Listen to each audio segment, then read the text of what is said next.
સામાન્ય સભામાં ગઈ સામાન્ય સભાના એજન્ડાને બહાલી આપવામાં આવી અને બીજા બે સામાન્ય એજન્ડા હતા કે જીપીએમસી એક્ટ 30 મુજબ 15 મોરબી મહાનગરપાલિકાની ચેરમેન અને વાઇસ ચેરમેન અને 3 સભ્યો એમ 15 તરી 45 લોકોની 75 જણાના સભ્યપદોની નિમણૂક કરવામાં આવી.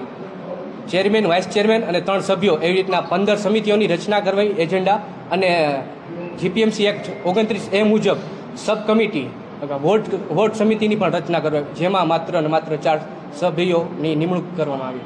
આ તમે જે ચેરમેનોની બધી કમિટીની રચના કરી છે એ પબ્લિકના હિત માટે કરી છે ને? પબ્લિકના હિત માટે જ છે. અચ્છા, તો પબ્લિકના હિત માટેના એજન્ડાની તમે ચર્ચા કરતા હતો તો પત્રકારને બહાર જવાનું શું? પત્રકારોને કોઈને એક બે સદસ્યો આડાવડા આમાં કરવાના હતા સભ્ય તરીકે, જે પહેલા તમે ભાજપની મિટિંગમાં કરી હતી ત્યારે ભાજપની મિટિંગ પણ આ પણ ત્યારે અમારા ધ્યાનમાં નહોતું આવ્યું. ભાજપની મિટિંગ કેમ કરવામાં આવી એના પણ અમે વિચારણા કરશું અને આવનાર દિવસોમાં આવા પ્રશ્નો ન આવે. મીટિંગ નહોતી, કોઈ મેન્ડેટ માટેની પ્રક્રિયા હતી. હમણાં થોડી વાર પહેલા તમે એમ કીધું કે મીટિંગ હતી અને હવે તમે એમ કહો છો મીટિંગ નથી. મીટિંગ નહોતી, મેન્ડેટ માટેની એક પ્રોસેસ હતી.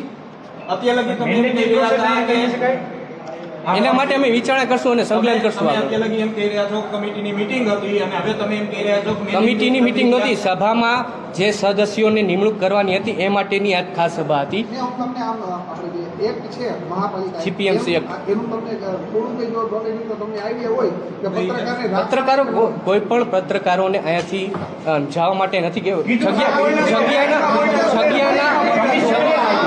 પત્રકારો ખોટું બોલે. કમિશનરે કીધું છે કે એને અધ્યક્ષના આદેશ બીજી વાત એ પણ સ્વીકારી કે મહિલા કોર્પોરેટરના પતિ અને સગા એમની અમે લેખિતમાં રજૂઆત લેશું કે કેમ કહેવા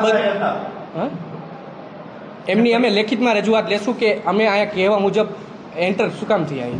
બીજી વાત તમને ખબર છે બીજી કાયદાની જે જોગવાઈ તમે કહી રહ્યા છો મહાનગરપાલિકાનો જે કાયદો છે એ કયા પ્રકારનો કાયદો છે? અમે રાજકોટ મહાનગરપાલિકાના અધિનિયમો અપનાવે છે. નવી કોઈ નવું મહાનગરપાલિકા બની એમના કોઈ આર નથી થયા, એટલે અમે રાજકોટ મહાનગરપાલિકાના અધિનિયમો અપનાવ્યા છે. રાજકોટ મહાનગરપાલિકાની અંદર પત્રકારોને બેસવા માટેની પહેલેથી વ્યવસ્થા હોય છે. પત્રકારો આવીને તમને કહે પછી વ્યવસ્થા ન કરવાની હોય, એના માટે શું કહેશો? નિયમ શું છે એમના માટે આવનારી સભામાં અમે ખાસ જોગવાઈ કરશું. મહાનગરપાલિકા રાજકોટનો જે અધિનિયમ છે એ તમારા ધ્યાનમાં છે, કયા પ્રકારનો છે? અમે આવનારી સભામાં તમારા માટે ખાસ જોગવાઈ વ્યવસ્થા કરશું. ભાઈ, મારો સવાલ એટલો જ છે, અધિનિયમની તમે વાત કરી તો એ અધિનિયમ શું છે? અધિનિયમો હાલ પત્રકારો સામાન્ય સભામાં બધાને એલાઉડ જ હોય છે. તમે જવાનું કહો પછી તમે જવાનું કહો છો કે જવાનું કોઈ નથી કીધું. કમિશનર જવાબ ભાઈ જવાબ દેતા જાઓ કે અધિનિયમ શું છે? તમને જ્ઞાન છે, મેયર છો આપ શ્રી, તો આપને અધિનિયમની ખબર છે કયા પ્રકારનો અધિનિયમ હોય? જીપીએમસી મેકનો હું અભ્યાસ કરી રહ્યો છું. અત્યારે તમને જ્ઞાન નથી? છે જ જ્ઞાન છે. સભામાં સામાન્ય સભામાં જવાબ આપો. તમે એમ કહો છો જ્ઞાન છે તો અધિનિયમ શું છે? તમે રાજકોટ મહાનગરપાલિકાનો જે અધિનિયમ છે એનું અપનાવી રહ્યા છો, તો કયો અધિનિયમ અપનાવી રહ્યા છો? એક્ટ બધા જ છે જ ને એમાં. કયો તમે અત્યારે અપનાવી રહ્યા છો? આજના એજન્ડામાં જે ચર્ચાઓ હતી એ જ છે, બીજું તો કોઈ ચર્ચાનો કાંઈ પણ છુપાવવાનો પ્રયત્ન નથી. કંઈ પણ આજ કોઈ બીજા એજન્ડા જ નથી ને, સમિતિના નિર્માણ સિવાય કોઈ પણ એજન્ડાઓ જ નથી. પણ તમે અધિનિયમની વાત કરી, મારો સવાલ એમ છે તમે જવાબ મને દઈ દો. તમે અધિનિયમની વાત કરી રહ્યા છો, કયા પ્રકારનો અધિનિયમ છે? એક જ મિનિટ જવાબ દઈ. સમિતિ પબ્લિકના હિત માટે છે, પત્રકારો સમાચાર પબ્લિકના હિત માટે લખે છે, તો તમે એ લોકોને બહાર જવાનું શું કામ કીધું અને કયા સત્તાની રૂએ તમે કીધું સામાન્ય સભામાં અમને શું કામ ન દેવા દીધા? આટલો જવાબ કમિશનર હું કહીશ કે આનો આન્સર આપે. તમે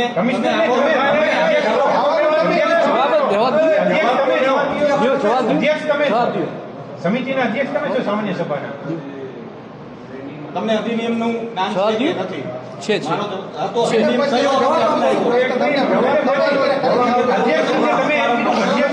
આદેશ અનુસાર તમે કીધું અધ્યક્ષના આદેશ અનુસાર પત્રકારો બહાર પત્રકારોને બોલાવવામાં આવ્યા હતા કે નહીં? પાલિકા દ્વારા બબે વખત મેસેજ કરીને બોલાવવામાં આવ્યા હતા કે નહીં? આમંત્રિત જ હોય છે ને, બધા આમંત્રિત હોય છે. બાર શું કામ આપણે કયા આદેશથી નિયમોથી આવ્યા? તેમ જ બોલેલા કે અધ્યક્ષ મેયર શ્રી આ સભા જે મળી અત્યારે એના અધ્યક્ષ કોણ કહેવાય? અધ્યક્ષ શું જ કહ્યું તો મેડમ એમ બોલ્યા હતા કે અધ્યક્ષની સૂચનાથી બહાર જાઓ, તો બહાર જવાનું કોણે કીધું? ચર્ચા કરતા હતા ને એટલે અમે કીધું 10 મિનિટ એમને એટલે ચર્ચાનો વિષય ચર્ચાનો વિષય હતો એટલે આપને બહાર આમંત્રણ ચર્ચા તો સામાન્ય સભા વિલાઈ. સભા શરૂઆત જ નહોતી થઈ. મેડમ તમારી એન્ટી ચેમ્બરમાં પણ જઈ શકો, પણ તમે પત્રકારને બહાર જાવ એમ ન કહી શકો. તમે તમારી એન્ટી ચેમ્બરમાં જઈ શકો. એવી કઈ ચર્ચા હતી પત્રકારો? સભ્યોની એક બે સભ્યો સભ્યોની હાજરીમાં તમે ચર્ચા કરો છો પબ્લિકના હિત માટેની કે તમારી કમિટીની રચના માટે, તો પત્રકારની હાજરીમાં કેમ ન કરો? છેલ્લી 2 સામાન્ય સભામાં પતિશ્રીઓ દર વખતે હાજર હોય એમનું છે.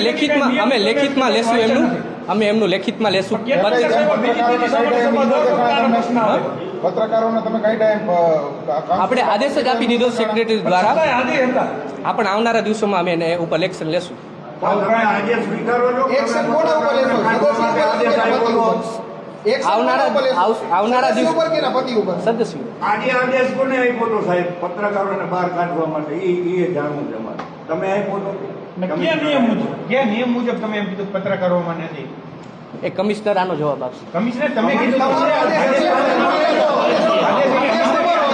પછી કમિશનર શું હોય જવાબ? પછી અમે એને પૂછશું, તમે ચિંતા કરો માં. એને એટલે તમે જવાબ આપી દો કે કયા નિયમ છે અને નિયમ મુજબ તમે આદેશ આપ્યો છે.